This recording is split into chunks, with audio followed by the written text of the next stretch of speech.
bi e de atodwa ya wo tetere mu se wo hwe wo man ya mamra hodo ya ye de ye adwuma no a nyame anim ne fa ya hwe sekretary se proye kan ene dwire ye beko ade atia no ade no adane etwa butu kire se ade no kura no afa kura na eboa market se proye kan dwire no etimi akọ nanimo hwan ena kase yede mu asem ebrao na yenim se yanuanom muslimi som no enra ne na de kire de adaje ni posoma wo mokra empanifo bia frase ya wo kan asem de akire his excellency na nado danko akufu adro se ebeya wonya adwuma bi tentem na echa na edwo hwan ena kase abusua na wiase nyina no yanuanom muslimi som no fa ahodo ya wo hye no mantam ne meyam ahodo no sen ana futuo ne akwankyere no esi ekọ ye tetensem bi efiri achem afosu ya ewo mantu kwa wo brim north mensene mu wapoye mantam no emu abusua wiase pa de to merebe ya na nsem ha wo da soro no pa na chese wo dwene de wo bedie hu na wo ti obi asem a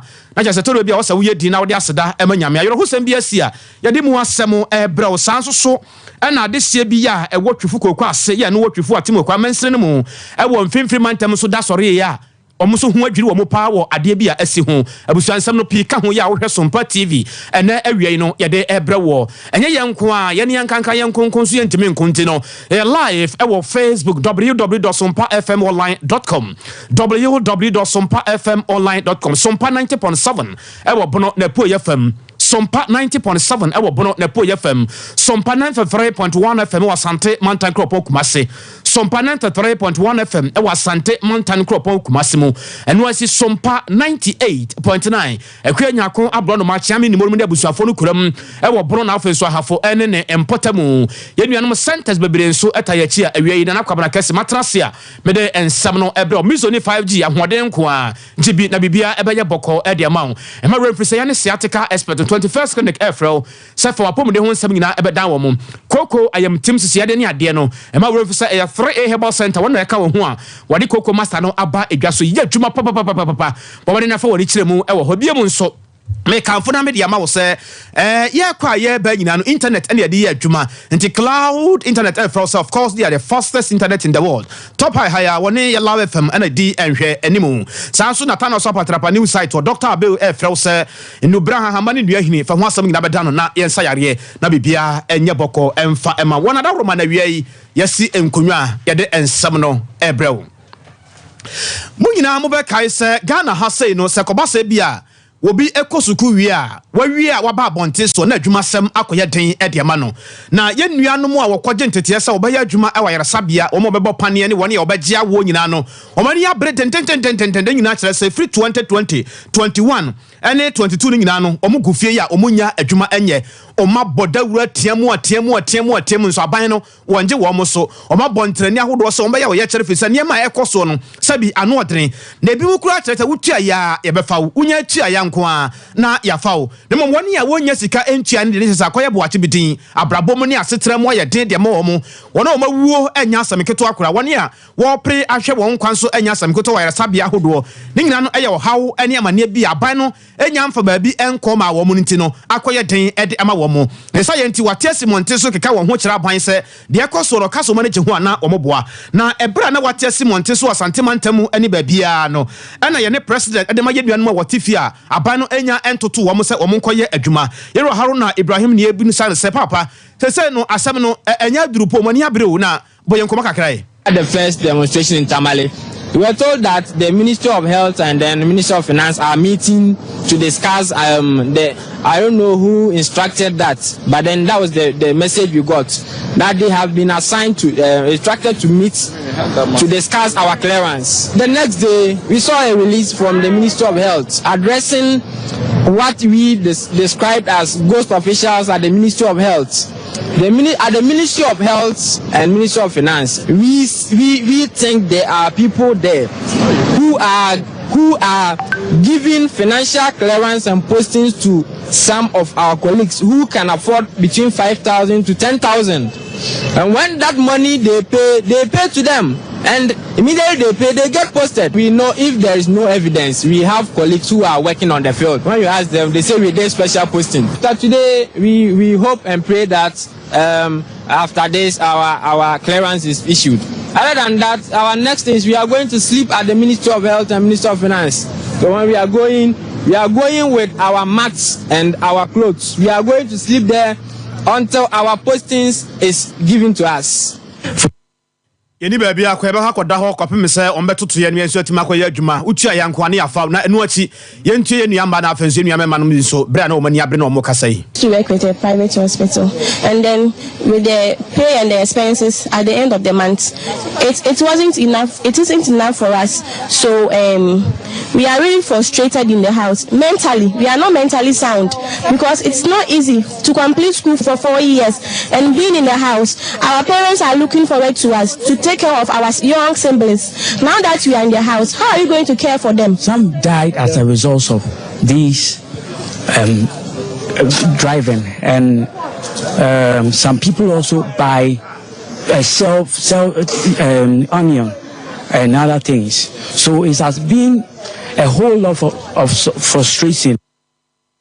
Oni brese ya munkatwi na yanko ya ni muntantem ye ko ya ni mu wo ensamfoforo emu ye ni adaje kuranti abusua eho asem no yeda so gina mu wo apomuden mu ensensam ade wo mu ne se ye di ka cheche mu wo kase kwan so ade a kire mu se de niema sikika kɔ no ye nuanom ne ye maamenom ne ye papa no mu asabi HIV yare no na wanya bie no omani abre pa afi se ba bia du no so man kasa aban no ya ma niema hadwen wo apomuden kwan so de amabo mu na omo asem ye omo ka nyina no ene se enura hodo ya efiri amonone aba obidumfo de aba san bia enkomunya bi no no muntimi trase endidi enche na omuni nchene emme enko animu no hwan yebeyi ne ne yebeyi ne china yebeyi ne nipa awuo enye asameketo akra na enwumakuo ahodo akasa ade afa ho teresa ade na ekoso no ade se hadwiye papa na empanifo bi nso afrase ya omo kasa ekere aban se sa ade na wo ye no obeja ya onyae na owura ya woni ye edi nkomo na o chechire mu se sade niema esikeka kono wonim de nti a wo kasa fi se enipa na ewuo ejapade nso so na ekoro enti eyade se ehadwen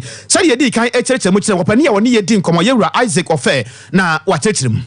Aya Adoma, Eleni Nansa, Yeni Commissioner of the Ghana Revenue Authority, Minister of Finance.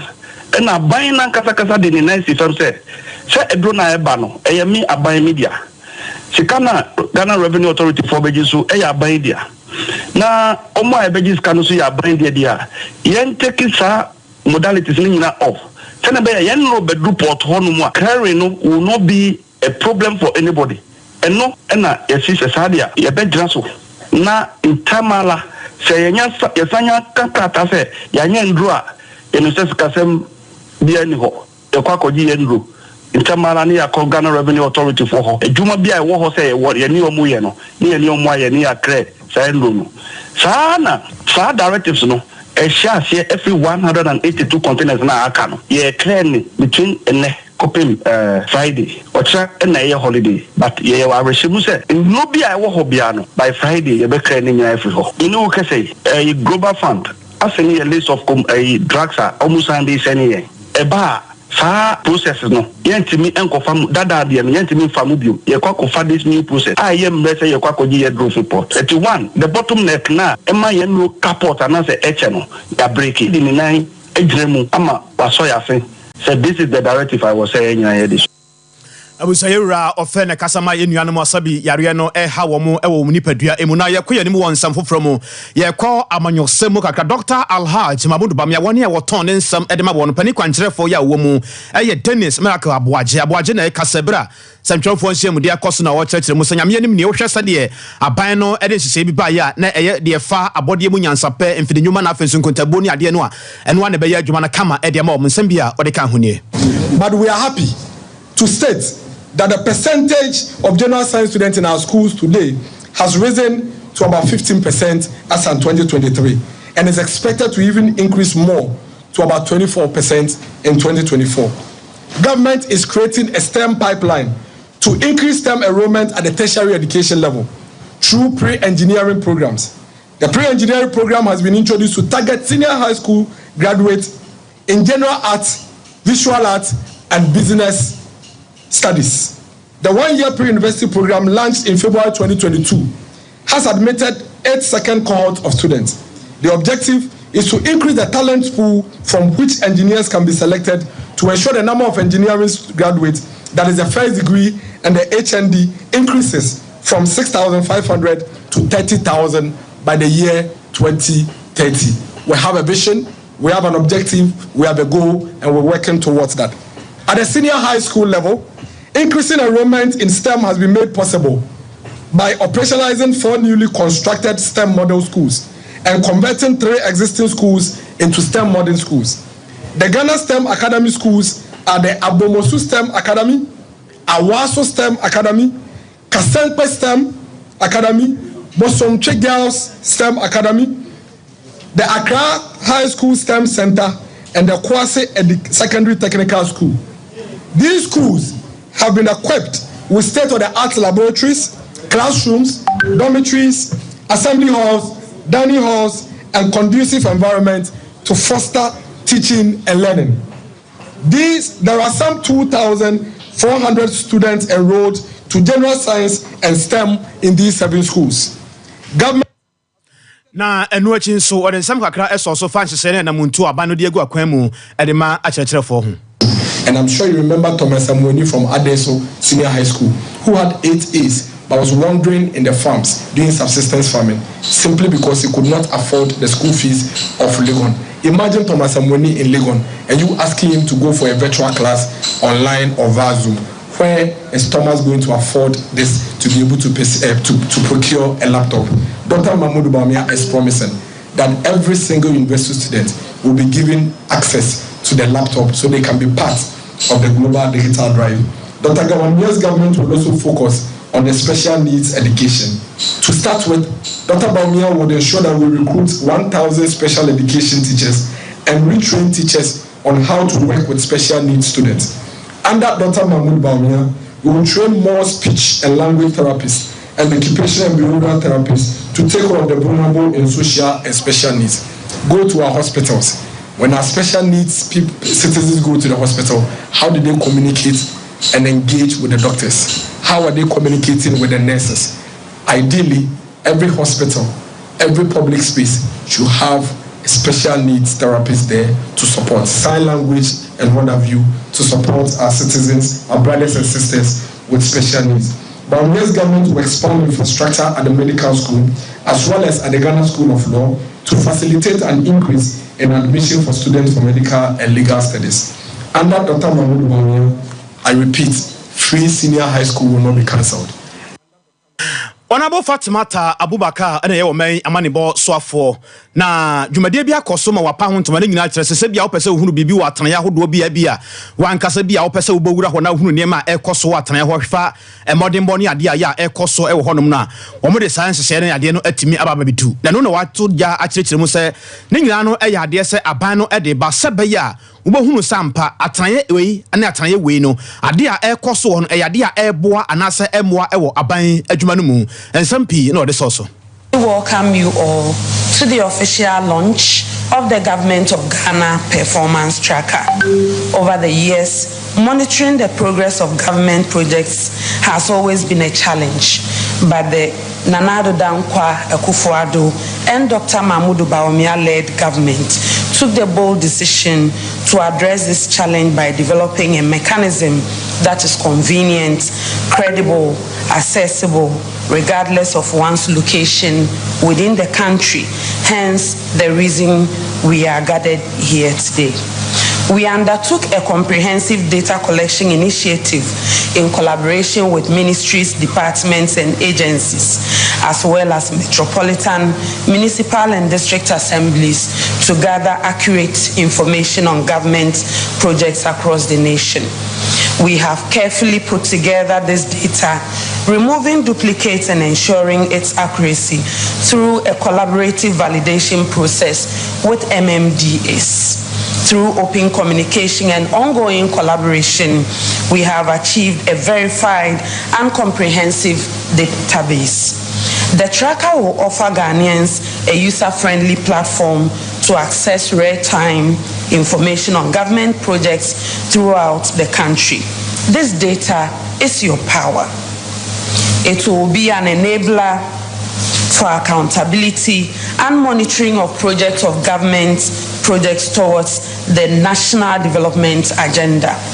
The performance tracker is not just an information platform, it is an empowerment tool. As citizens, you are now active participants in our nation's development. You can track progress, identify areas for improvement, and engage government officials in real time. Moreover, the data provided on this website offers invaluable insights. It will guide our resource allocation decisions, ensuring that government resources are directed towards projects that have the greatest impact for all Ghanaians. May Yamani Bosso for Mame Fatima Abubakar na yetene nkena na nusi ya na yebusa boy mu mrase betwani wana bo Kofi Adam se Kofi se no aban no e de se we na aba o na o se ye Ghana se krono pa na yetimi a policy ne sa no yentie no bridge between Accra community and Accra quarters that they have done nothing, but the trackers then said they have done it. They claim they have done the road between Guama community and Atonko, which had not been done. They place all these things in a tracker. At least I've given you that of my constituents. Same thing happened in many other areas. So I will not be surprised that they will be launching another pack of lies. But we will check it, and I know you will lead the charge on that. We will stop them from launching their so-called tracker, but let them launch it, and we will check. And just as we did in the first one, and we exposed the 4 cities, you'll be seeing it this time round again, except that they will follow it with all that. After all, their ministers, the Ashanti regional minister was on a program. He was asked to mention at least 5 projects that they have initiated in Ashanti region, where he has been the regional minister since they came to power. He couldn't. The current minister for roads and highways was also on a program, and they asked him to mention projects. You know the projects you could mention, projects that were initiated by the previous administration that is ongoing. I would not have been worried if these liabilities as presented is matched with developments that we see around the country, that we have good roads, that we have proper electricity supply, that we have proper markets, that we have good hospitals to attend to, that we have good schools, and so on and so forth, that you are seeing investments and you see the liabilities, there wouldn't have been any problem. Like the previous administration did. We invest heavily in, say, the Ghana gas, and so it's repaying for itself. You invested in airports, it's paying for itself. You invested in hospitals, and we see this around, roads and what have you. But this huge jump, this huge liability cannot be matched with developments that we will see. So it has remained phantom expenses that cannot be matched with anything on the ground. But because if you pay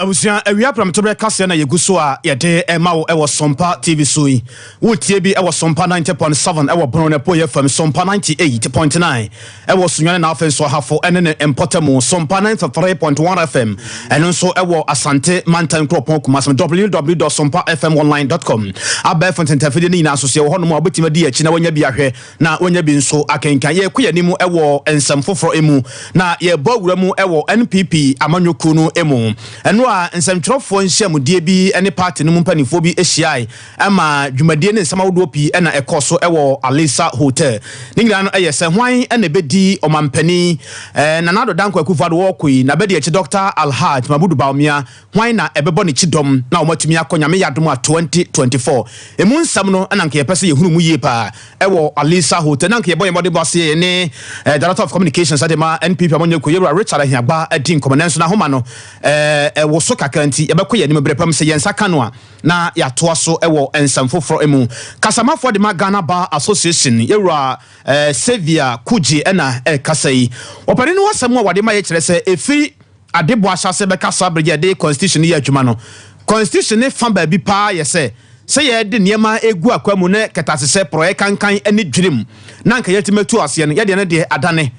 kura akwese motia nantie no okwa animu na wona hwekire ene sen ekire se senka yebetimi ahwe abo market asese proye kankan ni dwurum yatimi akon no dabi ye de ne de afekura na yesemu kina fe na ye wia fe na ye che fe na ye fom se ya na ye di na we no ye kɔ anase ye ba yewura Sevia Kuji Who corrupts the judiciary? The judges do not give bribe to themselves because your integrity is key apart from your knowledge of the law. Those are two key things they consider before appointing you. I said you are a judge. You have a contract of employment. All what I think you should be wishing for is better conditions of service and nothing else. Now, I hold the view that our laws on corruption itself is facilitating corruption. And I am convinced personally that unless and until we look at them, we will not go far in the fight against corruption. If you have a law that says that the giver of bribe and the taker of bribe are equally guilty, how do you expect to fight corruption with such a law? That I'll give somebody a bribe and go and report that I've given bribe, then they will arrest me, arrest the person, charge both of us, prosecute that, and possibly jail. I don't think it will happen. And I have also said that it appears as a people, we have unconsciously limited our definition of success to material gain. If it's no money, they are not successful. As the average Ghanaian, who is a successful person, we begin to mention material things. So I think that we've lost our values and we have to go back there. Because as individuals who make up society, if we have principles and values that we cherish, we shouldn't be having some of this problem. We should see the judges as superhumans. They are fallible. So what I believe the Chief Justice was trying to say, and she used the word brokers, is referring to people other than the people in the judiciary. But if they are brokers, they are brokering a deal between two individuals. That is where the issue of the law comes in. If you think that because the brokers are there, the broker is working for a purpose, not so, and that service is being delivered by a judge, for instance, you expect the broker to go back and report to the police, it wouldn't happen. Unless or until we say that the taker is the one who will be guilty, then whether a broker or whoever, a judge or whoever is in the judiciary will be careful as to what to take. And I tell you, if we start that way, we'll stop. Abusia yewura Sevia Kuji ena yete ne nkebra na woni nsɛmtwerɛfoɔ etwetwe enkomo na asɛm no akoye bebre brepam yɛbɛto aso na yɛdɔsuko akɔ sɛde ne yɛmasiti ɛwɔ ho na yɛmbra asantemantamu ai asantemantamu panimpa abedi akyire de ma yɛnuanom musreme som no adehye mfa ne sɛsɔfo pani abedi akyire na edema Ghana Muslim Mission Sheikh Dr. Muhammad Banda ena ekasai na Muhammad Damba ekyerese woka ade akyere na nado dankwa ekufo ado se ba bia Ghana fo nyina ejira no wonhwe na ono so omegyina ye nkyɛn efiri se kamia kwakoye se Ghana fo nyina ejira ba bi baako ena na nado dankwa ekufo ado so ohunu se oba ye nkyɛn anase bia okɔ ba bi foforo yade se hadwen efa se bi se oba ewa ba ma o ma ye hunu se ba ma nso eware ba ma nso a woma yehunu na ene anopai ebra yenuanom womde omakwankyere konkro no eba na wieye no mabom paye agye kwa ho san promprom yo enkabom odo entiasie ye yo ene bibia efiri Allah ho na omde amaye no ene opani ode sansem woyi atudwa bia mu nso wasan de atudwa eka kyere maburu no se wonno kwano no ye ba wie no afa ne ye bebom pesempesa ti asi kuro moto akase na yate exhaust pipe no prum ye prum sa kwa kanso na ye di watam ani ade mabro bia nya study ma ne kara ene nipadua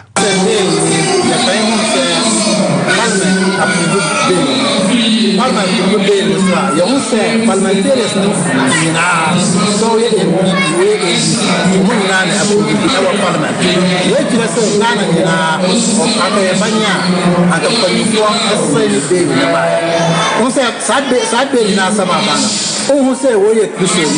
we are Muslim, we are Muslim, you kind of phone irrespective of your religious affiliation. Then the details says have been in Yama. Some said, Nananum Pra, Omoka, Muslim, yet to say, Sa,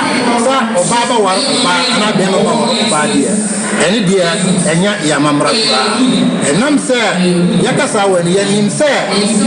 civil rights organizations, so almost one. But mom we Emma Monsa ever this idea you let us talk to you sir among combat said a buyer because sign baby Emma said a buyer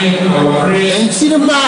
ya 100 years ya manya Ghana for no way that them not talk about them about we look at the world them that's a way ya some ya ka afa bedo asa medasi afu ya election year. Now you say election year, Baba. And Mamunu Titru, Babunu Titru. Yeah, ya tru mu fu se omo ma politician ni dia adada omo se omo kwa ko ye to process e wo dia particularly the Muslim youth omo ma obi adada omo se omo kwa ko ye to wo dia was Ghana ne ya wa one Ghana ye ni Ghana ni we sofopani abadi akire edema ye nuanom mission na say sofopani abadi akire edema Mozremi somna de se wo Asante Mantem Hase yewura damba na yete ne nkan na yeda so awo mu ewo Mozremi somno enhye ye mu ni ade ne de ene wiase afa na nyina no de fete no na omuguso a omu edie na ebi akoso ewo Ahafo South East na eno nso na enye asamketo akra chief memo ho ye Alhaji Abdul Aziz Ramadan wono na wane nua be ma Beneza woguso ansa edi enkomo wono so de no na akoye nsempii na ode ma Beneza we de eya kiwade kasie Islam echi kura ana upion so ayenu na Christopher on so echi kura empo yenu na mamu eye musum media kuka omina so kiri kura na me hunde entra o my Ghana mon kunkunu to say Ghana na di sa djuma we e do gura Ghana tuma we ila ka satia e sra manfo o mun mayantia asese Ghana dia yam kasa dia no abia yam pena aladu yam pena no pa so kura yam pena kura yan shiro ho ye yesuban no asasuma suban dia sabio ye sabi muwa asuban no muwa no omfo mo hunsa na nye ni pada sani anyame abo no ye kono ma wa dwene no dina sampa no ba ye do be wa ko se yo we ya atinti ya ba so o man Ghana kenye ba bin wa dem tira ma fo o mi fira ma genu ma yan fa Ghana ton gisika ma yan fa Ghana ton gisika ya ci wade umma de yimdi amara yanin so len kutamo membo ya humboden sore baya insha Allah ibajin kunen we chief imam edema de se ya ewo Ahafo South East na ensem nyina no yenua be ma Ebeneza wowuso ansa na eboaboa no edema yenidin ene Alhaji Abdul Aziz Ramadan na eno achi wone constituency chairman de ma ND Samanyoko no ewo Ahafo South East abato mpesua no so Abdullah Fuseni enso edin komoma osane nsemu sei Iboma yema benyi ne yenua Yakubu Muhammad a yefese afese sebre na Ahafo South East constituency na yensaka MP na MP no awabe NDC edia yesre achiwe akontre ye boy yesenya kokon de na NDC achi ama yema benyi John Dramani Mahama afese sebre